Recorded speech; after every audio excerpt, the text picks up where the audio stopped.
Assalamualaikum warahmatullahi wabarakatuh. Perkenalkan, saya Putri Fitriana dengan nomor induk mahasiswa 12320500151 Program Studi Pendidikan Matematika. Nah, pada kali ini saya akan menjelaskan kembali 3 rubrik dari 21st Century Learning Design, yaitu Real World Problem Solving and Innovation, Skill Communication, dan Self-Regulation berdasarkan modul yang sudah kita pelajari. Langsung saja ke rubrik yang pertama, yaitu Real World Problem Solving and Innovation. Jadi, rubrik ini menilai apakah siswa memecahkan masalah nyata dan menghasilkan solusi baru. Level rendahnya hanya mengikuti prosedur, sedangkan level tertinggi meminta siswa merancang solusi inovatif dan menerapkannya di dunia nyata. Misalnya, membuat sistem pemilahan sampah yang benar-benar dipasang di sekolah. Nah, poin utama dari rubrik ini yaitu mengharuskan siswa mengembangkan solusi baru, menggunakan data atau masalah nyata, dan solusinya bisa diimplementasikan di dunia nyata. Nah, untuk level yang pertama yaitu tidak ada pemecahan masalah. Aktivitas hanya mengikuti prosedur yang sudah diajarkan. Nah, contohnya itu siswa mengerjakan soal latihan matematika yang jawabannya sudah pasti. Lalu ada level yang kedua yaitu pemecahan masalah sederhana. Nah, siswa menyelesaikan tugas yang jawabannya diketahui. Contohnya itu, siswa diminta mencari penyebab banjir berdasarkan bacaan atau tanpa data nyata. Nah, untuk level yang ketiga yaitu pemecahan masalah dunia nyata. Siswa menghadapi masalah nyata yang tidak memiliki jawaban siap. Contohnya itu, menganalisis data sampah sekolah dan mencari solusi berdasarkan observasi nyata. Lalu ada level keempat, yaitu pemecahan masalah dan inovasi. Nah, jadi siswa merancang solusi baru dan membuat produk atau ide kreatif. Contohnya, siswa membuat desain tempat sampah terpilah berbasis sensor. Lalu ada level yang kelima, yaitu solusi diimplementasikan.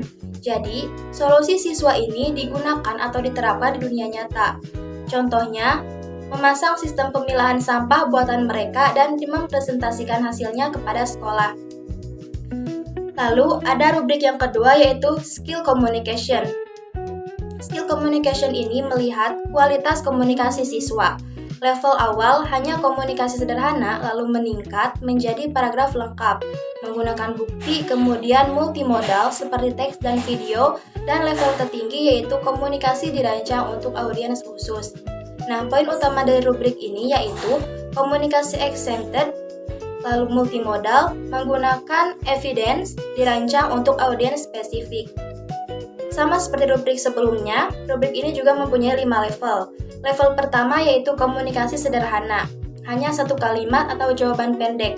Nah, contohnya ini, siswa menulis satu kalimat opini tanpa penjelasan.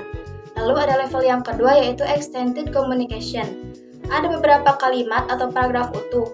Contohnya itu, siswa membuat paragraf tentang dampak percemaran. Lalu ada level yang ketiga yaitu extended communication dan evidence. Nah, siswa menyertakan data, fakta, kutipan, grafik, dan sebagainya. Nah, contohnya itu membuat laporan dengan tabel hasil observasi. Lalu ada level yang keempat yaitu multimodal communication. Nah, level ini yaitu menggabungkan lebih dari satu mode yang saling mendukung. Nah, contohnya ini membuat presentasi video dengan narasi, teks, dan grafik. Lalu ada level yang kelima yaitu desain komunikasi untuk audiens spesifik. Komunikasi ini dibuat sesuai dengan kebutuhan audiens tertentu. Nah, contohnya ini adalah membuat video edukasi untuk siswa kelas 4 SD dengan bahasa sederhana. Lalu ada rubrik yang ketiga yaitu self-regulation.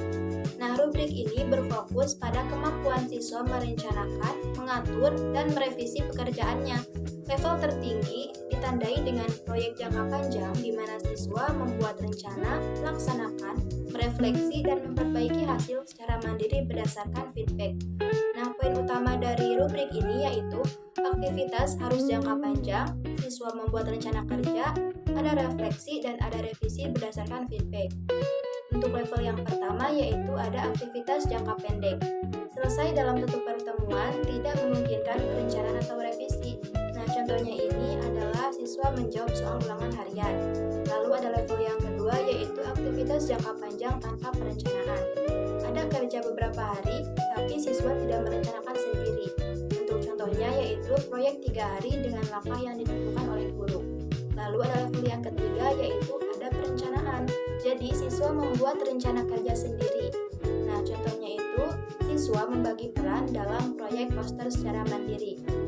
Lalu ada level yang keempat yaitu ada revisi atau refleksi. Nah, siswa ini membuat rencana, menjalankan, lalu melakukan refleksi atau revisi. Jadi, contohnya itu, siswa memperbaiki draft laporan berdasarkan komentar teman atau guru. Lalu ada level yang kelima yaitu siklus penuh self-regulation siswa. Nah, jadi siswa itu harus merencanakan, menjalankan, merefleksi, merevisi, menyelesaikan proyek jangka panjang. Nah, untuk contohnya yaitu siswa membuat penelitian selama 2 minggu dengan revisi berkali-kali sampai produk final layak presentasi. Demikian penjelasan dari saya. Terima kasih. Wassalamualaikum warahmatullahi wabarakatuh.